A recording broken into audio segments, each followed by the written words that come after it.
Into show mode here on Saturday, Wednesday. Welcome everybody to another episode of Sales Chatter, and we are back in the usual setting right now. Yes. And DJ, I just got to say, thank you so much for being so patient on Monday, and Jeff, thank you for jumping in yesterday.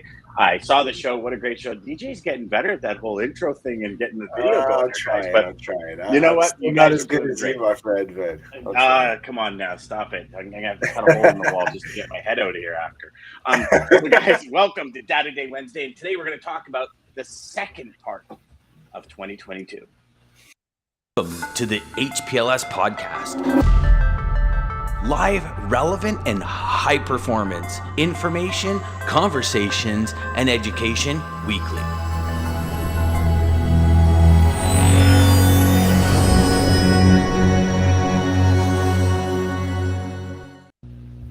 Looks like Lisa crushed it by a mile. Here we go. Good morning, Lisa. Well, so I'll tell you, I leave LinkedIn up now, and I seen you popped up live, but I didn't even get the notification. I usually get both, so we'll probably be dragging here a little bit. You mean I popped up, but you didn't? Yeah. So that's probably. Did you pair the channels? Yeah. Okay. They're up top. Interesting. Yeah. Well, you know what? It's another technological. It's just LinkedIn, y'all. Just keep hopping back and forth. I'm wondering if you use Rogers. It's Did you guys hear about that? That was crazy. Yeah. So, and here's the thing. Here's one thing I didn't know. So Rogers in Canada is the 911 system. Oh, really? So there was last night, and I had no idea until last night. Gosh. Businesses are losing their marbles to the point where the federal government sat down with Rogers and said, whoa, because apparently 911 was down. Like there was all these I wake up in the morning, I'm like, God bloody, like my internet's down and I'm gonna have to stream off my phone all day. And it's like, my wife's trying to contact her mom. She's got a home phone and cell with Rogers. None of it's working. My buddy's running a business. None of it's working. Goes like, nothing's working. My internet, and you think about it, right? All of these processes, credit card, payments, acceptance, all of it. Like when we look at how dependent we are, do you remember the old days? Some of you might not remember this, but do you remember the old days? They'd put your credit card in this machine, they'd put this like paper over top. And I remember as a kid, I would go in, and this is how interesting it is when you're a kid and when you grow up. And I remember my first credit card when I was 18. And I'd be looking at my balance and I'd be like, oh man, I got like $40 left on my balance of my card. And it's like $100 thing. I'm like, okay, but by the time they process it, by the time they submit it, I can make a payment. And, so you're like, yeah, go for it. And it's like, yeah, perfect. There we go. But, nowadays you think of the internet and how it's interwoven in every single aspect of our lives. Like, oh yeah, even to the point where I go on my phone, and I know this sounds so minor, and it's a total first world problem. Like I can't even adjust my thermostat on my phone. I actually have to walk downstairs, and I know that sounds horrible I just said that. You did not just say that out loud. I did. That is brutal. But like, I know what you're lights talking that I would about, normally. That does suck when you have that ability to just mess with it right there. Yeah, you know what it is, DJ? You're lying in bed and you're like, oh my gosh, it's hot in here. Just crank the AC 2 notches. It'll cool everything down. I can go to sleep. And you're lying in bed and you're comfy. And you're like, are you kidding me? I have to get out of bed. And this is crazy because I remember when we didn't even have a remote for our TV and I'd have to go and change the channel. And for all of you that didn't know, that was a dial on the TV, like click, click, click, click, right? And it was, or like a button where it's like 7 stations and it was almost like an 8-track radio where you got to click buttons. But so it's like one of these things where you're like, damn, I got to get out of bed. Now you're not comfy. Now you sit down again. And now you're like, you know what I mean? And I know it sounds so minor compared to what. Was it a color TV? I eventually we did get a colored TV. Yeah. Oh, okay. Yeah. All right. So But when I was first a kid, I remember playing. I grew up very, very poor, and we grew up in what they call a co-op facility, where it's like everybody's rent's different based on your income, right? Right. And I remember playing Atari because my buddy lent it to me, and I remember paying. And it was just that one where it was just like beep, beep, beep. But it was the best thing since sliced bread, right? Yeah. And I was like, oh my gosh, like you'd play it for hours. It's literally just a pixel actually going back and forth. It was so cool. And it was black and white TV. And then when color came, I'm like, oh my God, they're blue. And when they blow up, they're red. I'm like, this is the best thing ever. And now I'll go downstairs and my son will be playing like YK10 basketball or something. And I'm like, oh, who's playing? And he's looking at me like, what are you talking about? And it looks like you're watching an NBA game, right? And I'm like, who's playing? He's like, it's a video game, Dad. I go, no, it's not. Like, I'm like, okay, am I totally out of the scoop here or what? But Joshua says, Data Day is my favorite. Yes, sir. Yes. What's up, Josh? Yeah. So with that, Dean, I apologize. I just consumed 6 minutes and 7 seconds of this whole thing talking about bloody internet. But interesting how long was it out? How long was it out? It was out a good 16 hours. That's what I thought. Now, holy cow. So we were out 5 a.m. till, well, we woke up the next morning and there was internet. But it'd be interesting, and I'll follow the story and keep you guys in the loop, because I'm willing to bet if Rogers is doing government services, those services were probably reinstated faster than anything. But they're saying, like, so Rogers right now is crediting 3 months of our bills. Every Rogers customer is being credited 3 months. Oh, wow. And it'd be interesting to see what the deal is going to be, because you got to think, even if 911 was down for an hour, like what's the fallout of that? Like, how many people died because they couldn't get an ambulance? Like I mean, it's a shame to start thinking like that, but you have to. And if you're a provider for a government entity like that, like, to go down is crazy. Oh yeah, now you're in a mad panic to figure out how to fix it. I mean, you should. Yeah, it was. I mean, look at what Josh just said. Yeah, because Livingston had to borrow 4 days because Livingston had no internet access. Yeah. I mean, so you think about them. Interesting, isn't it? Because there's still people now that are out. Like, still now, and we're talking. That's what I thought. I thought I heard that. Yeah. I thought there was we're talking still without it. What was this, Friday, DJ? Was it Friday? Yeah. It was Friday, yeah. So there's still people out almost a week later. Still no, and this is the thing. All our phones, our TV, our internet, all of it is one cable into the house with Rogers. Super convenient, but when one goes out, everything's gone. Like, it's gone. When your internet goes out, your phone's gone.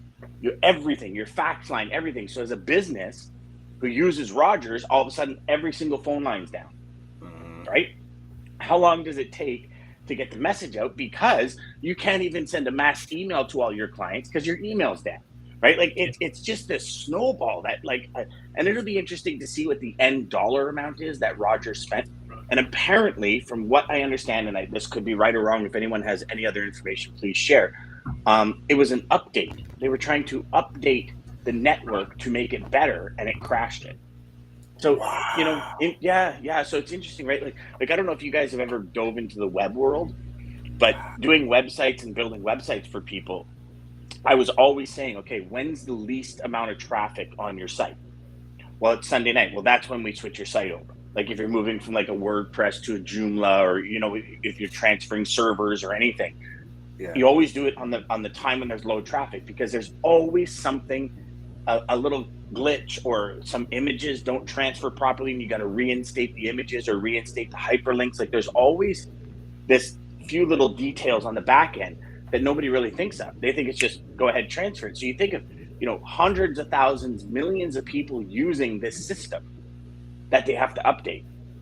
Right? Hence the reason they start at like 3 a.m. and go till 5, because most businesses are closed.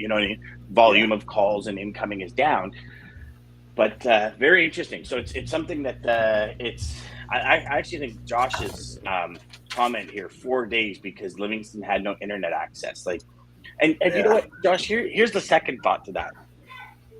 Would you not think a company the size of Livingston, who the UPS owns them, would not have a backup of some way, shape, or form, like a link to Elon Musk's satellite or something. You know what I mean? Like Yeah. you would think because Starlink. well, Yeah. I mean, but here's the thing, right, DJ and Dean, you would see this as well.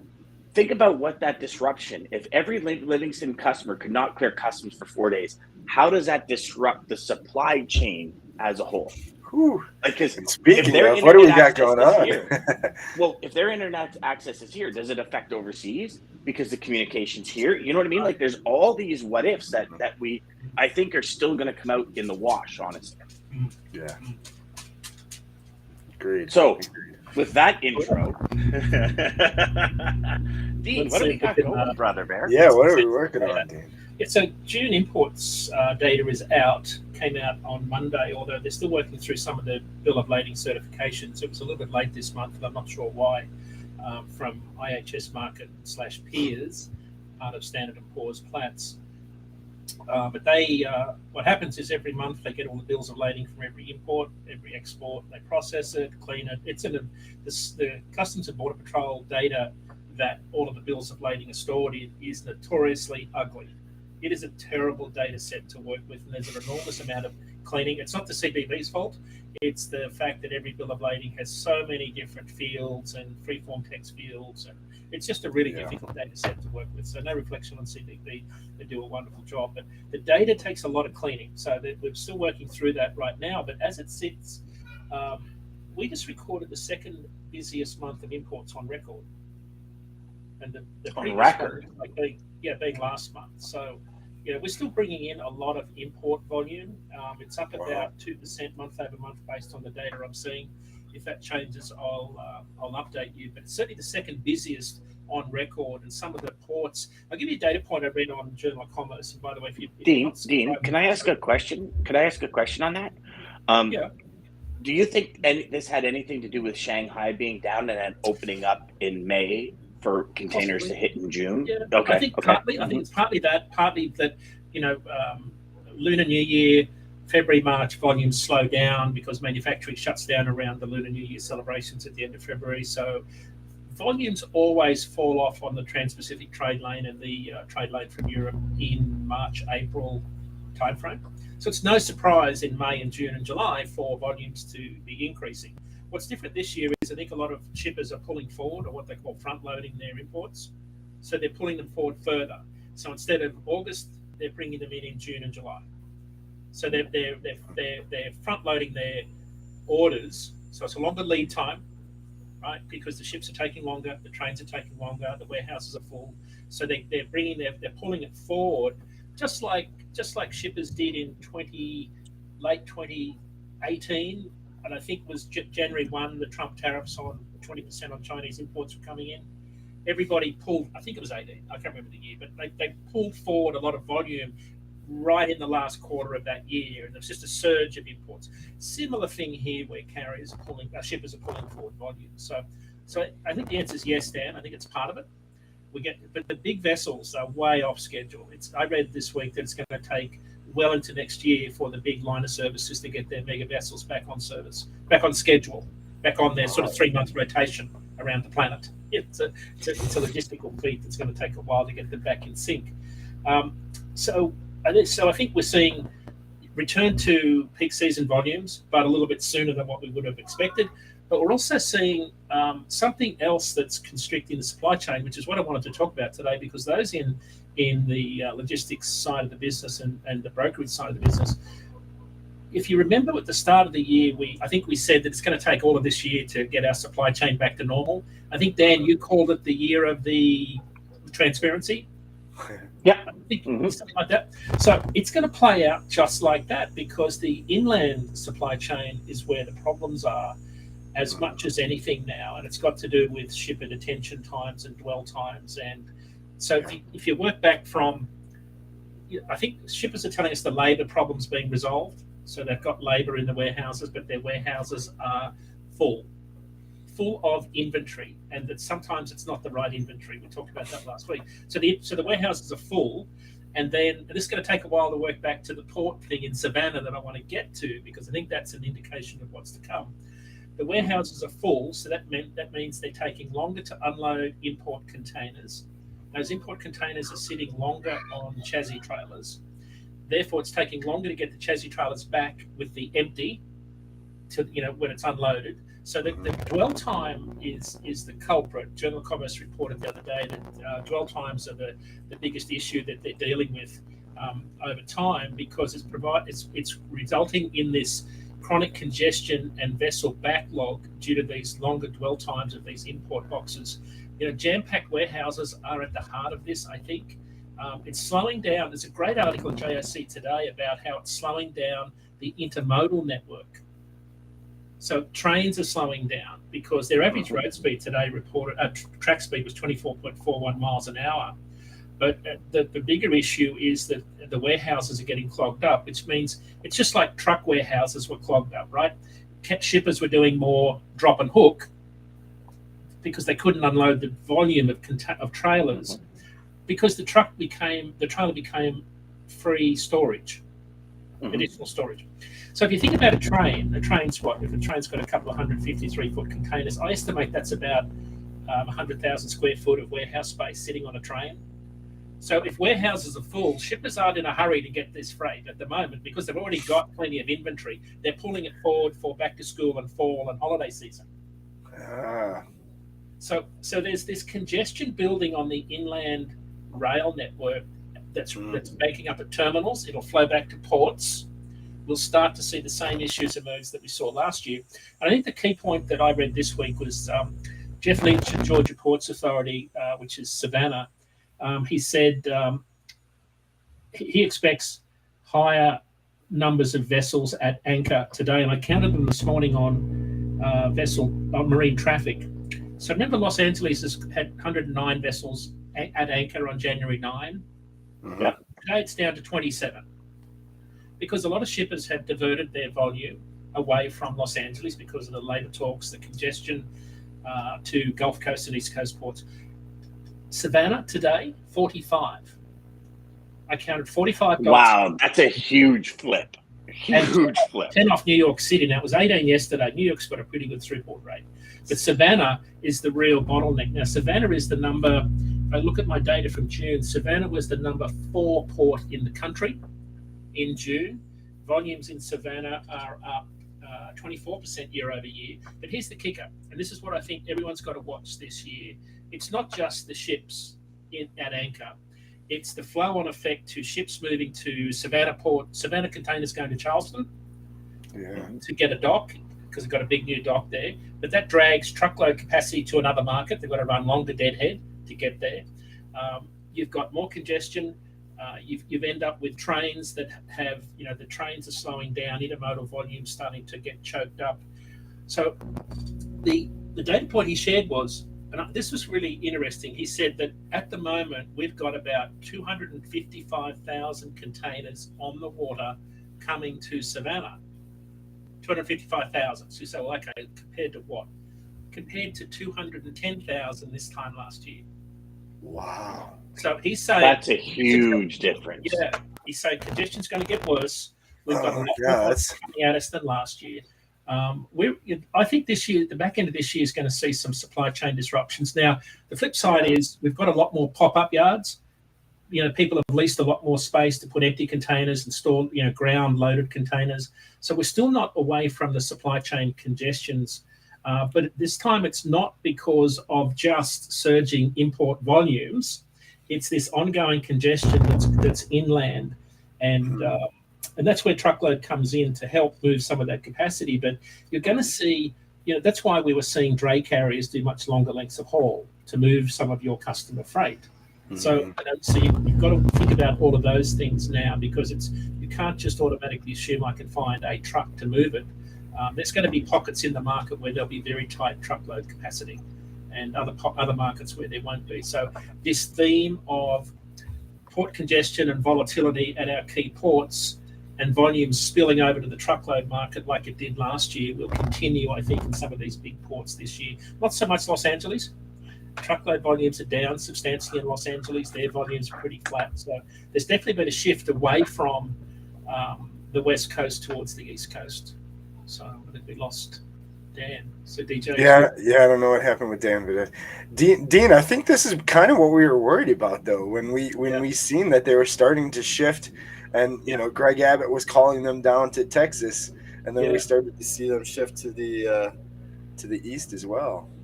Yeah, it was always the fear this year. When I heard at the start of the year that people said, "Oh, it'll take till 2023 for the supply chain to get back to normal," I didn't really believe it, because I thought I didn't appreciate how congested things were, because you can't see it. We can't see all of the rail yards and all of the ports. You can't just see it at a snapshot, although the data kind of supports it. I saw a very interesting report this morning, DJ, from Container Exchange. It talks about detention and demurrage. Of the 60 ports they track, the top 5 most expensive ports for demurrage are US ports. The top 5. So demurrage is the time it takes. If you think about demurrage, it's the time within the terminal. It's the length of time beyond the free days that you get to unload a box, and detention is the delayed time of a container outside of the terminal. So they track this. They start their costs at an average of 14 days. But if you're in New York, the average, New York's the worst or the highest. It ranks number 1 of 60 at $3,100 per container for 14 days. Long Beach, $2,700. Hamburg, $833, one of the bigger ports in Europe. Bremerhaven, $841. Singapore, $619. So the top 5 most expensive ports for delays: New York, Long Beach, Los Angeles, Oakland, Savannah. And then you go to Taiwan, Hong Kong, Jakarta.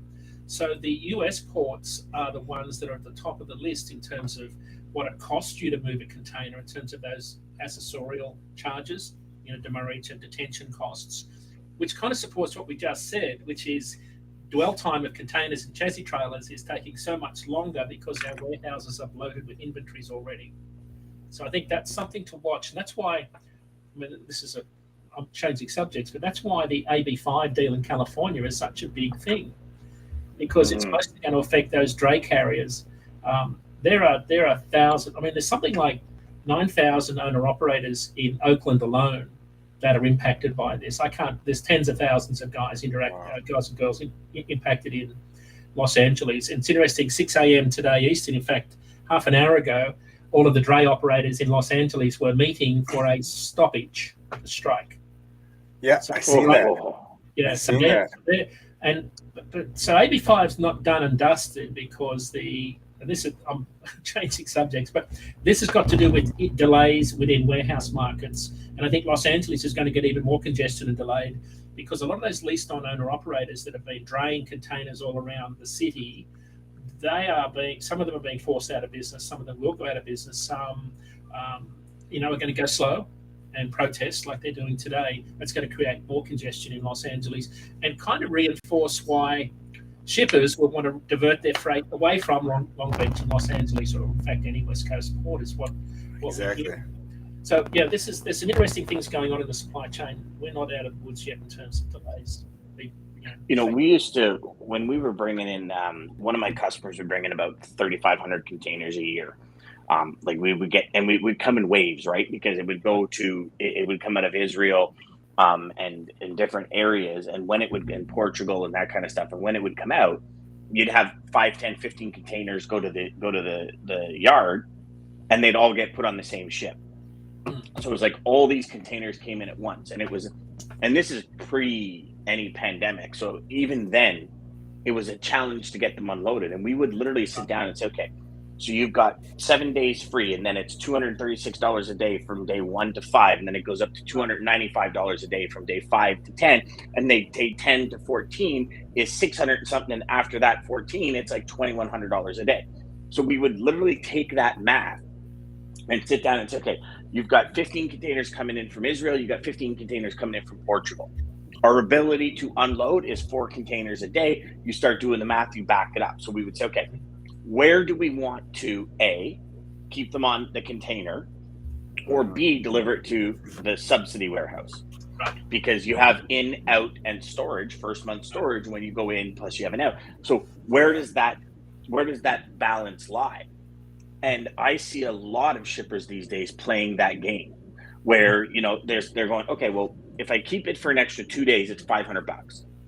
But to get it into a warehouse, then to get it back out, I've got $500 just in, out, and Exactly. storage, Right. plus the next set of transportation to get it back to my facility.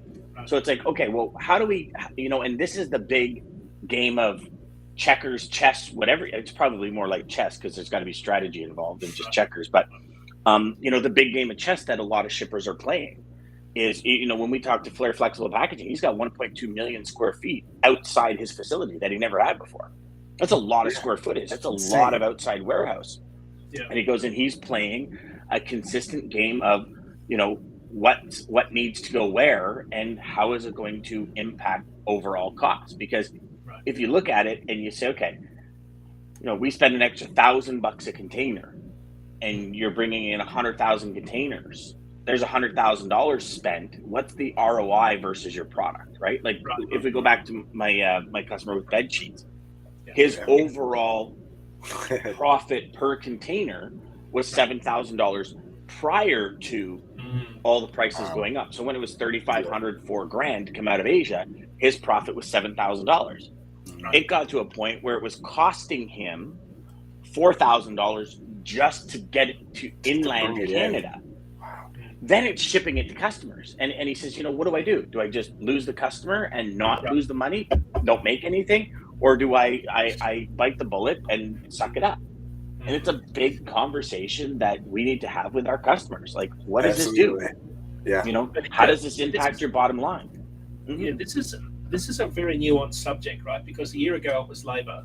Now it's space, right? So in space, can I quote you what's in this article from an unnamed apparel and footwear shipper in this General Commerce article that was out yesterday? I think it's fascinating because it really supports what we've been saying. It said that its warehouses are full because big box retailers are not taking the inventory amid slowing retail sales. They came to us 30 days ago and said, we'd like to take your orders, but we can't take them now because we just don't have any space. And of course, the person on the phone says, well, we don't have any space either. Problems are very different than a year ago, guys. This is the issue. Last year was lack of labor to unload containers. Today it's space because the inventory is not turning. Right. So a lot of retailers took the gamble on getting the volume in, pulling it forward, thinking the sales would be there. That has slowed down because of inflation and a whole range of other things. So this is a very difficult situation it's just a space issue. And I think that's going to really clog up. So on the truckload side, you could certainly see a higher number of drop trailers being kept longer. You could certainly see a situation where more drop and hook is going to be required and more trailer pools. And I think that's what David Jackson from the CEO of Knight Swift sort of intimated about 3 weeks, maybe 4 weeks ago on an earnings call. He was talking about a bigger switch towards trailer pools and more drop and hook as a way to get more efficiency, which makes complete sense. 100%. And also, if you drop and hook with a trailer, not a container, you get that free storage thing again, because they don't necessarily need to unload it that day. They can unload it the next day, maybe the day after, so they get 2-3 days. You do that on 100 loads. It's strategic planning. 100 days. Unlike the 53-foot trailer, that's probably, I mean, there are detention charges beyond a certain period of time, but I think trucking's far more generous in that regard, because on the international container side, you're paying rental per container day. That's why your demurrage and detention charges are well over $3,000 out of New York City. The other thing that's sort of looming here is you think about where are all the empties going to be stored? Like, so how do we get the empties back overseas? Like, how do we get the trains loaded, the 2 mile long train with empties running all the containers back to the ports? Where do we physically store all of these empty containers? Like I said, there's another looming issue just around that. We covered that a fair while ago, but lots of congestion around ports. That's the alarming statistic that's popping up today. And then it comes into like what we've seen in BC for quite a while now. Right. Getting appointments to return a container is a nightmare. Yeah. And then when you try to get an appointment and the port can't give you the appointment, the container company charges you detention on the container. And it's like, well, hold on.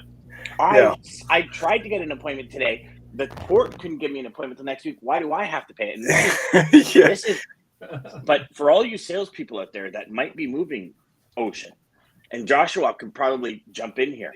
Yeah. it's a reality of customers going, well, why is that my problem? Yeah. Right? Like I've one customer of mine, we unloaded it within 3 hours and called the company. I said, you got to come back and get it. The company says, we're jammed today. We'll come get it tomorrow. They never got it the next day. And we're calling them. We get it delivered. They come back to us with a $2,500 bill. And I said to my customer, I said, absolutely not. And I said to the 4PL, I said, absolutely not. This is not happening. They said, well, you owe it. I said, no, we don't. We called you and told you it was delivered. Now it's on you to get it back to the port. We did our job. We unloaded it in 3 hours. And we fought it to the point where they just said, okay, we're going to absorb. We don't want your business anymore. And I said, fine, I don't want to deal with you anymore.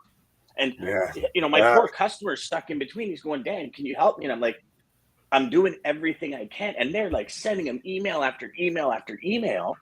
And I'm going, okay, first of all, you send me the emails and I'll take care. But it was crazy because the carrier didn't have the capacity. The carrier they chose, not my carrier, their carrier, did not have the capacity to get the container picked up and brought back. Then when they did get it picked up and brought back, they couldn't get an appointment to deliver it back to the port for like 5 days. And that, again, that draws the big question. Who's responsible for that? Yeah. Any customer you talk to will be like, hell no, that mofo is your problem, not mine. Yeah, you pay. Yeah. As soon as that email goes out saying emptied, come pick it up, period, or exclamation point, send, whose responsibility does it become? Joshua's live today, brother. Boy, are you running right now or something? You must be all over it, brother. I'm just wondering, you probably have thousands with problems, 100%. But you know what? That load, and you sharing with that with us, really gives us some insight as to how much this internet delay helped hurt. East Coast ports are still a mess, but the biggest problem right now seems to be available equipment in the inland rails. 100%. Joshua says, I moved a container last year for $75,000 in rail storage because of that graduated scale. I really hope that's 75. I think it had $75,000 in rail storage. In rail storage, that's 7,500 or 75,000. You said 75,000. Yeah, it says 75,000. If it's 75K in rail storage, no wonder these people are making bank, man. Jesus, Brian, my man, railroad. Brian, I love that. What's the cheat? What's that cheat code actually for? You got to share it because I know that's a real cheat code. That is a real cheat code. Which one? Up, down, left, right. It really is. That's so funny. B. I don't know. Elect start. It's a Nintendo game. I just can't remember what. Oh, you guys go. That's hilarious. It comes down to effectively educating customers. The biggest offenders are those charter vessels. I've had some stay out of port for up to 3 months. Holy crap! Joshua said correct. I knew it. and he said 75K. Oh my god. 75K. Okay, now I know what you're talking about. Contra. That was like the best game ever. That was to get all the weapons. That's to get all the weapons. Yeah. Endless lives. That's what it was. Life. Endless lives. Yeah, endless lives. And you would just go and go and go. Thank you for sharing that, Brian. That's hilarious. That brought us back to I should have had the original Atari shirt on today. That brought us back. Dean, I gotta bring this up. So Samantha Jones, shout out Samantha, great article. She had a post 2 days ago about nearshoring, reshoring, and talking about, so it kind of justified our flatbed idea. She said construction of new manufacturing, according to this Bloomberg report, new manufacturing facilities in the U.S. has increased 116% this year. Yeah, we're seeing some insane volumes coming across the border in flatbed. Like around Laredo, like really tight, crazy city in Laredo, like off the charts volumes in the spot market. So, just fascinating. I think nearshoring is going to be a lot of that. We're seeing a lot of steel will move. It's very similar to 2018, like both rates and volumes. Very similar year, both very strong industrial economies. So there's I think it's a pretty strong economy yet.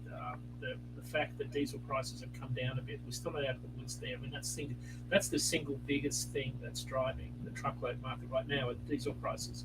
They're down 24 cents in 3 weeks. Now the EIA came out with their weekly update on Monday on time after not publishing anything for 3 weeks. So that's good news. But I think it was 568. Still a long way from where we need to be for carriers to be sort of comfortable and still in business. Have you guys ever noticed how this all works? So we were well over $2 a liter, which comes out to over, I think it was $8.70 a gallon. And when the Ontario government came out and said, okay, we're going to get like 12 cents off, then another 6 cents off and everything. And I found myself yesterday driving by a gas station. I have 3/4 of the tank left, and I drive by and it says $1.71.9 a liter. I'm like, oh my God, that's cheap. And I stopped and I went, holy shit, how does this, like, it's crazy how we, like $1.71 is so expensive for fuel. Like it's literally insane how expensive that is. But compared to the 210 or 2.9 or 2.8, it's cheap, right? So like it's this programming where it's up so high that when it comes down to a level, you're like, this is cheap. Same thing happened with wood. Last summer, wood was so high. I go back to buy wood this summer and I'm like, damn, that's like $4 cheaper. I'm gonna buy 4 of them, right? And it's like, no, but 2 years ago or 3 years ago, it was $9 cheaper than that, $10 cheaper. And it's like, it's funny. We had a friend of ours come over, and he's helping me finish off a lot of the little tiny intricate things on the cabana. And he says, so how much in wood is back here? And I went, well, we did this part for this much. And I said, we did that part. And I look at the difference, and there's probably more wood at this part, and it was half the price of the second part. Like, insane. And then I think this is where a lot of these market rate fluctuations give us that false sense of, oh, it's cheaper today, let's go for it, right? And I just think it's that programming, it's that paradigm shifts that we've got to consistently make. Joshua's all over it this morning. No, Josh. I love it. Josh, he took a break from running today, at least right now. Yeah. Thank you, Josh. Yeah, I know. Having a hold of these containers for so long increases your line haul and fuel rates, because not only is there the logistics of delivering the container, but the logistics of storing it too, 100%. And then you have your on-off fee, like your on-off, your chassis fee. Go ahead, Dean. No, the lifting fees, yeah, absolutely. You can't ignore those. Yeah, and I mean, they might only be $50 a container, but that's $100 a container on off, right? Then you add the extra $250, $300, $500, $600, $700 in storage. There's $700-800 US, and then now your delivery fee, or then you keep it for 2 days at your place unloading because you have no space for it. I mean, it adds up huge. Joshua says in LA they were out of space to store containers in carriers' yards. They were storing them in the street and racking up $250 a day in tickets because they had nowhere else to put empties. Yep, absolutely. Says it doesn't make sense. To be honest, TBH in mid 2000s, oil was over $100 per barrel, and fuel prices were a third of what they are today. Great point, Josh. I don't think anybody really knows that, but yeah, great point. Yeah. It reminds me. So today's Inception call, we instead of yesterday, because I was delayed at the hospital, we're doing a makeup call of Inception today, and it's all about this fact of what is really a good deal. And Prime Day is going on yesterday, today, and tomorrow, right? Yeah. So everybody's aware of Prime Day. It's like this huge event. Right. And it's interesting because I noticed something this year in Prime Day that I've never noticed, and I think we are seeing the same thing in logistics. I bought a speaker last week, for an outdoor waterproof speaker, and I paid $56 for it. And I was like, okay, it's a 50 watt, it's got big bass, it's all we need out in the backyard. So I get a Prime Day deal. I'm on this morning on Prime Day, and I go in, and the same speaker is regularly $89 at a 27% discount for $64. And I'm like, hold on. So and it's the same speaker. So I'm like, I don't think I paid that. So I go back in my orders, and I realize, and when I bought it in the orders a week ago, I had like a 6% discount because I'm a Prime member or whatever. And so like they literally jacked that price up to reduce it. So it's interesting because, we look at these Black Friday deals. We look at these, for us, it's Boxing Day, the day after Christmas. And we look at all these deals. And I guarantee you, if you go on to Amazon and you look at some of the stuff you've bought over the last little while and then go to Prime Day and find it on Prime Day, you might actually be paying more than you would pay normally, but they jack it up because they create this excitement around Prime Day. Bingo. Right? So just we all master marketing and retail, y'all. Just put a sticker on it, put a big sale on it. Everybody jumps all over it. Actually, my partner for the flea market, he said his dad was a total crazy master retailer where he had a gas station that sold more beer out of his gas station than my partner did out of his bar. And he said it was just because he would put 50% off this and that. Sometimes it was charging more. Yeah, that's retail, y'all. wait till after. I'll tell you the secret. Wait till after, till they have to liquidate everything because they had a bunch and they didn't sell through what they were trying to sell through. Wait for that. I got a student of mine that's dealing with Daman actually out west, and he's got a bunch of Western freight. And because the spot market's doing this, the customer called him and said, "Hey, listen, like, I'm getting some pretty cheap rates from West." And it was awesome because Damon's team at Centurion educated this gentleman on why it's doing the loops. He educated the customer, and a lot of it is kind of the bait and hook scenario where it's like, okay, this week I need the freight going there because I have none. Then it's like they get you, and then the price slowly rises, right? So it's, unfortunately, that jumping between contract spot creates those issues in there. And it was, so total props to Daman and his crew for educating people. I love that. Mm-hmm. Well, Lisa says, when I hear 50% off or whatever, I always ask, percentage off of what? Yeah. It's such a misconception. It is. It's huge. Yeah, and that misconception goes right back to that ocean and rail. How many times have you guys gotten invoices in from rail or from ocean, from steamship lines? You're like, what the heck is this charge?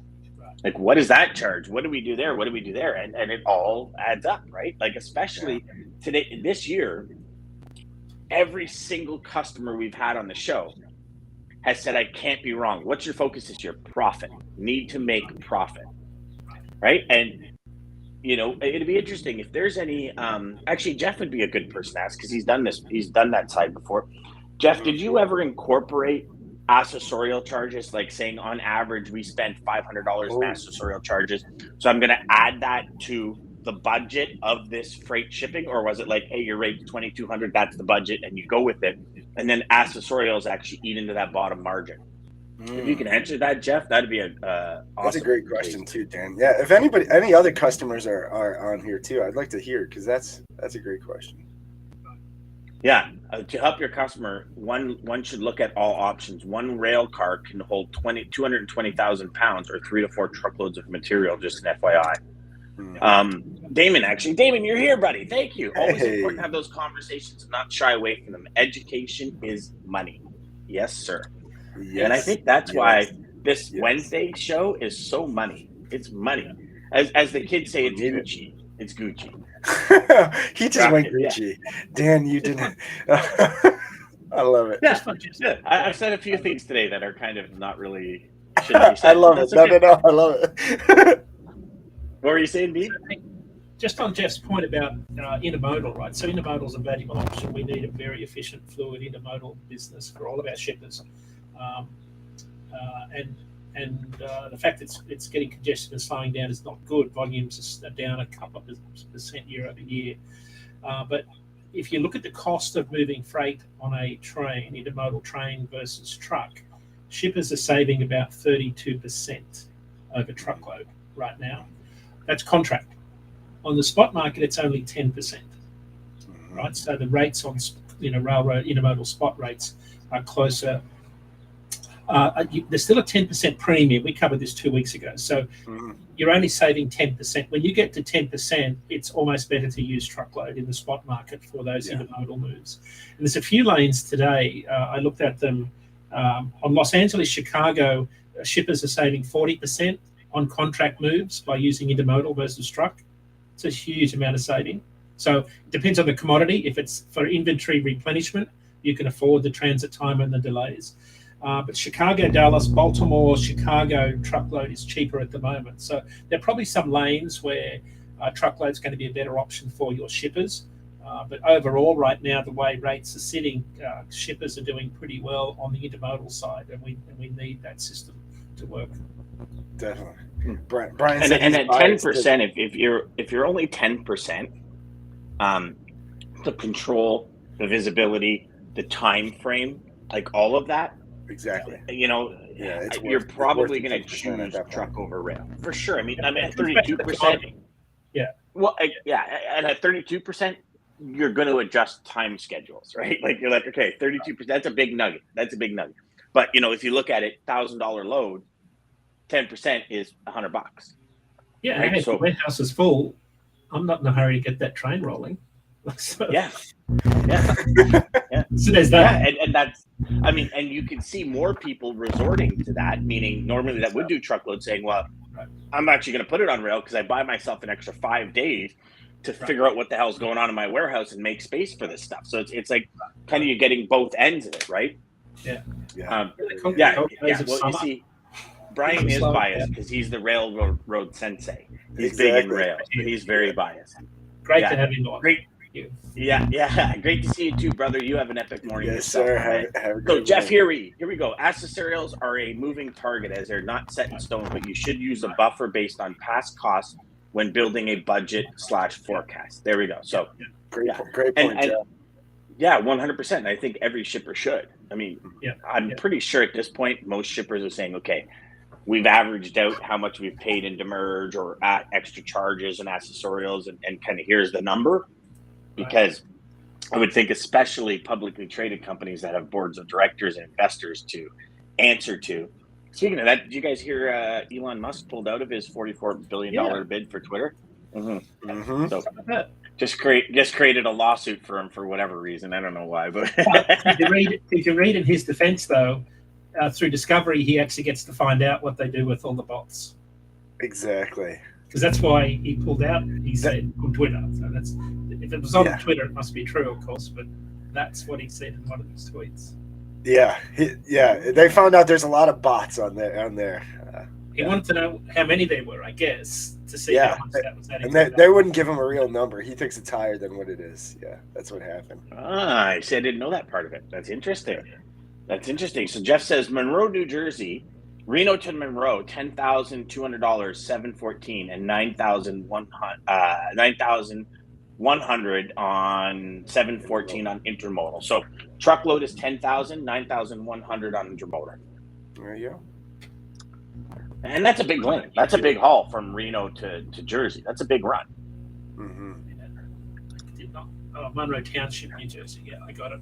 All right, just looking at the rates here now. So they're running at $276 a mile all in.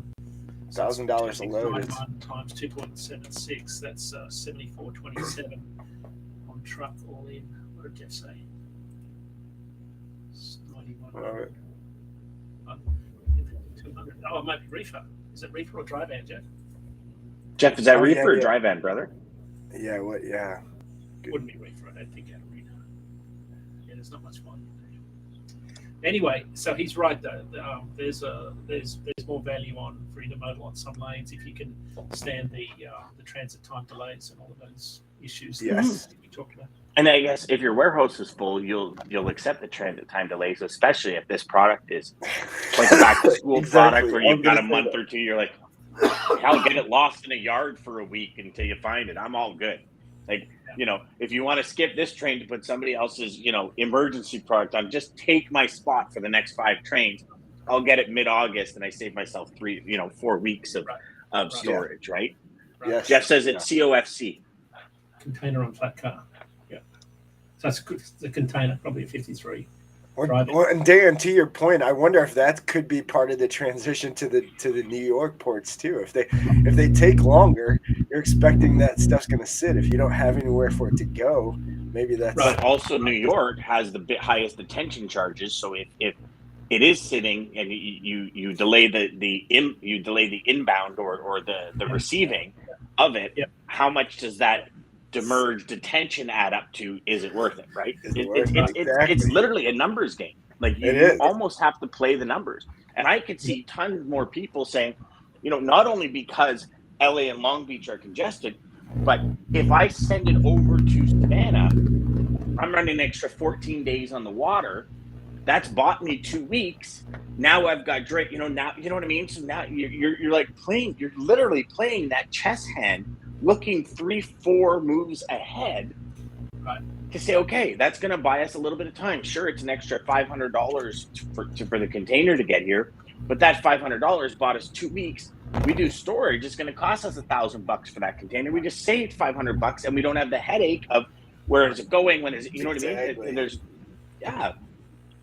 So I think I just wonder. The summary of And again, it just goes back to John Brewer's comments. When we had him on the show a few times, shippers are getting they're getting very smart. They're getting very strategic. They'll figure it out, right. And that's what they're having to do. We lost Dan briefly. Yeah, But I think DJ, the summary, as we sort of get to the end of the show, the thing that sort of struck me this week. And again, these are some great journalists at Journal of Commerce that are writing these pieces. They've got their sources of data that are very reliable. But I think it comes back to a space and equipment issue that's plagued us during the entire pandemic, especially at the ports, and that's flowing over into the overall supply chain. So that's something I think everybody's got to be acutely aware of this year. Time is going to be a really big factor, as is space and equipment. As opposed to this time last year when it was more labour related. We're seeing more fluidity in the market. So it's going to be, I think Jeff made a good point. You're probably going to have to add in more accessorial buffers into this, more time, more costs.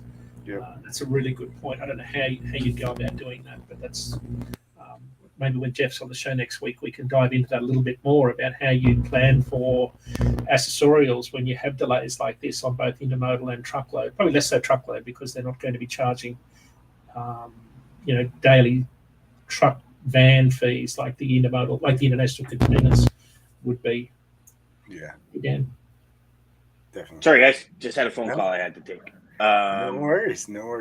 I know I've been jumping on and off all day today. It's crazy, but hey, you know what? We're gonna probably have to do this a little more going forward. Hopefully, it'll slow down in the next little bit, and we will have a bunch of things in order. Dean, I wonder. I don't think it's happened yet, but I wonder, and maybe just something for everybody listening to kind of keep an eye on. I know there's been talks of them either cutting down on certain tariffs out of China too. So I wonder if that will amp up thing, or if that could bring more. Yeah, TJ, it's a great question. I don't know. Maybe on some of the non-retail side of things, if they do things like chassis trailers, I'm not sure where that stands. There were some tariffs on chassis trailers that were impacting the supply side. Don't know the answer to that, DJ. That's one I'd have to dig into. Yeah, curious. It would be interesting because I know, but prior to the tariffs, there was a huge, like you said earlier, Dean, there was a huge rush of get it in before the tariffs start, like a huge spike in shipments. It'd be interesting to see if it kind of goes back to, interesting. Mm-hmm. Hey guys, and do we see a shift away from Trans-Pacific and going more towards the European Union and all that kind of stuff? Yeah. Certainly Trans-Pacific trade lane volumes there's an increasing volume of those diverting through the Panama Canal for those post-Panamax. I think that's what you call them, the ones that can fit through the Panama Canal. They're up to about 15,000 TEU. Of course, there's some other vessels that have been running west out of Asia through the Suez Canal direct to the east coast. So that you're seeing a bit more of that with some of the bigger vessels now. Those ports are being deepened and widened and added some more cranes, like Charleston, for example, is a port that's seeing pretty strong volumes. So, it's a good point. But we're definitely seeing a shift towards the west coast, though, away from the west coast to the east coast. Yeah, exactly. Crazy. That's interesting. So, to give you a quick summary on the rate situation, we're seeing dry van rates start to come down. On contract rates are coming down slightly in dry van. So with the market has crested. Early part of June, they're down about 6 cents per mile from the June average to the first 2 weeks of July. So contract rates after 6-7 quarters of double-digit rate increases, those rates are coming down. Spot rates are about a little bit lower than where they were last year when you consider all-in rates. So, but the gap between spot and contract is about 60 cents. That's a pretty wide gap between the two. Spot rates in dry van are sitting pretty flat this week, which is interesting. We normally expect them to go down, so we're seeing them average about $1.98 excluding fuel. But they were flat this week. Refrigerated rates are dropping. They're down about 5 cents a mile this week, which is, again, seasonally right on track. We don't expect any difference there. Flatbed's cooling off also. So I think that's we're seeing cooling of the housing market reduce some of those volumes. Well, we're seeing a lot more houses on the market, and they are going a lot slower than they used to go. Right. It's a total shift, and I guess that's inflation.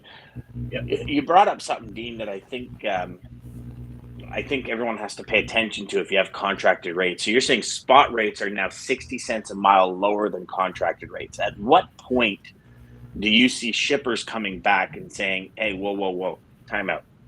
Like, can we adjust some of these contracted rates? Yeah, I think they're already doing it, Dan. I think carriers are already going back to shippers looking to renegotiate their contracts to secure the volume because they know the market has cooled off.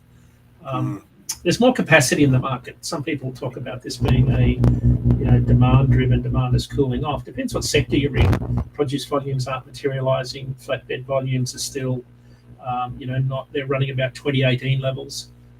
But there's still a very strong industrial economy that trucks, haul freight for. So we're still seeing pretty good volumes. It's just that we've got an oversupplied truck market.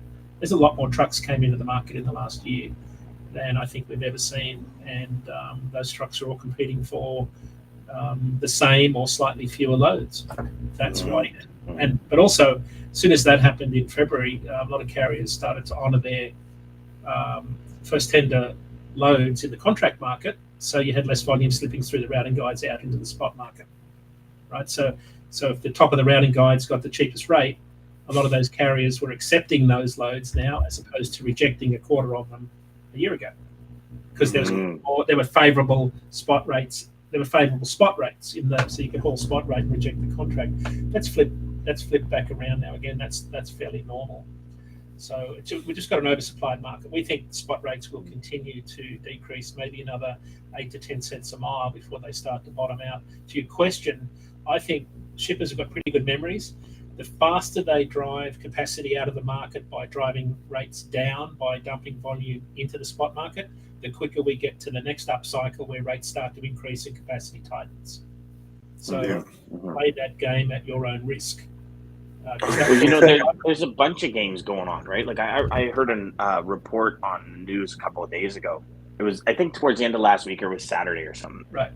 Where they were talking about something to the tune of 100 hectares a day get bought up in Ontario for new construction. And this is all farmland that's getting built up. And they're saying a lot of it is pretty much what we've said for a while now, and we've talked about it on this show, where, if you're a farmer and the heat waves we have in the summer and the lack of rain and, 50% of the output, 60% of the output, and you've got tens of millions of dollars in equipment and all these loans and everything, and you got, quota to keep and all this. We're running into that age where it's second and third generation are just going, I'm done. Like, this is enough. And they're selling 500-acre farms for $50 million, and they're walking away. Because they're like, I can continue to do this and get up and break my back and destroy my body for 30, 40, 50% of the yield that we used to get, or I can just sell for $50 million. And it'll be interesting because there's also a rise, I don't know if you guys have seen it yet or if you guys have heard about it, in industrial growth. So there's companies in Ontario that are like a 200,000 square foot facility, and it's literally rack upon rack of growing lettuce or growing tomatoes indoors hydroponically. Wow. Because they're like, yeah, we can turn it over in a couple of weeks because they're great. It's kind of like Panasonic. If you guys follow Panasonic at all. So Panasonic is all about sustainability, and they've actually grown bamboo forests out in Asia and created entire communities of houses built with bamboo, because every 9 months it replenishes, as opposed to trees, which take 50 years. And When I was at Panasonic one day, they had this big showroom, and they like, it's all about compact and everything, and their insulation is about a half inch thick, and it's like R80. So you can literally, your walls can go from being 2x4 to being like 1 inch walls, and the insulation you'll have as if you were insulated with foam. I mean, it's crazy, the developments, and I think this is the way it's going. Is more sustainable products. You know, it'd be interesting because when you bring things indoors, you control the environment as opposed to being susceptible to the environment. Do you know what I mean?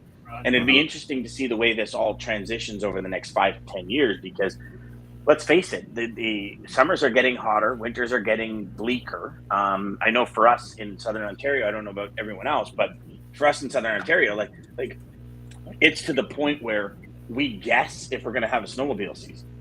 Like literally guess. It's like, will we or will we not? Oh yeah, I mean, there was not this year, but last year, our trails never even opened here. You always had to truck 2.5, 3 hours north, 100%. Now, don't get me wrong, there's snow on the ground, but there's a difference between snow being on the ground and having that 80 centimeter base to ride sleds. It's a complete different scenario.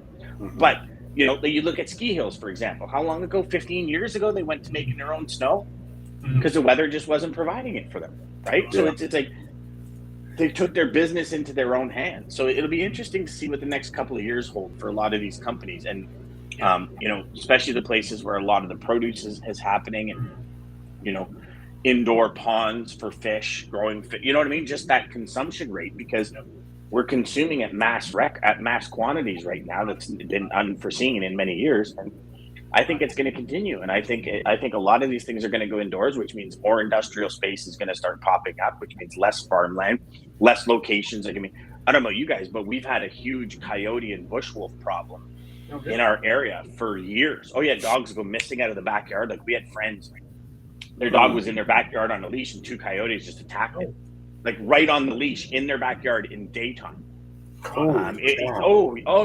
It's crazy because there's so many communities being built, and they're taking away their habitat. So they're moving north, and they're saying, okay, so we can't find, you know, deer, rabbit, and all this in the woods. So hey, there's a backyard with 2 dogs in it.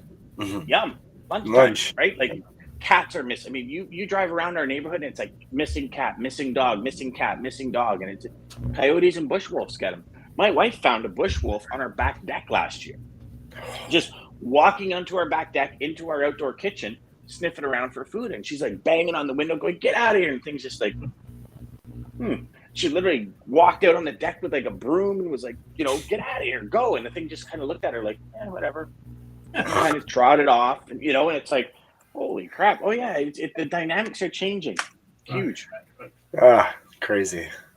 All right. So, do we have? Oh, so just let's address these two, and then we'll jump off. But will they go back up in the short run as we move into peak season? I guess that's the pricing, costing. Yeah, he's talking about price. Yeah, we think so. Yeah, we think so. Definitely think so. So actually, Jeff brings up a good question. Is it beneficial to reduce contract rate? There are many things to think about before doing so. Exactly. This would be a great topic for next week's show with Jeff's on, right? Because that's the mistake a lot of shippers make, is especially when they jump into the spot market, is you sacrifice service and a whole lot of things. Yeah, they give up that relationship and they're searching. Let's make that next week's topic. Let's do that. Yeah. I love it. All right, well, hey, thank you. Talk about a hook, eh? For 7 days. That's a good hook. There we go. Yeah. So Jeff, be ready. Yes. So everybody, thank you as always for joining us. Dean, the man, the crystal ball. Thank you for giving us your wisdom as always on Wednesdays, guys. Triple D Day. This is the day not to miss. If you want to know what's going on, for Dean to drop out lottery numbers, boys. Yeah, right. For Dean to drop out lottery numbers. I know. And the 3 of us can be doing this from a beach somewhere every day. Oh, that would be nice. Dean, if you figured that out. But let's talk separate. Tell me first. Thank you, everybody. Thank you, everybody, for joining us as you do weekly. Tomorrow, don't miss it, Steve Rizzo. Conversations with Bob. Come on now. As always, thank you to American Logistics, Centurion Trucking, Daman, People Over Profits for making this possible, and to all of you for all of your comments and keeping us going. Quote to take us out is from Mark Batterson.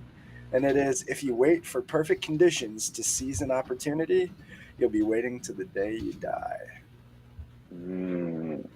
Seize the woo. Window of opportunity.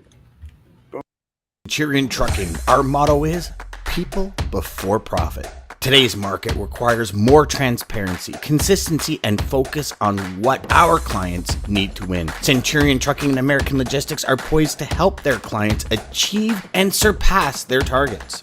If you're looking for a team that honors your needs, dreams, and aspirations, then get a hold of Daman at American Logistics or Centurion Trucking.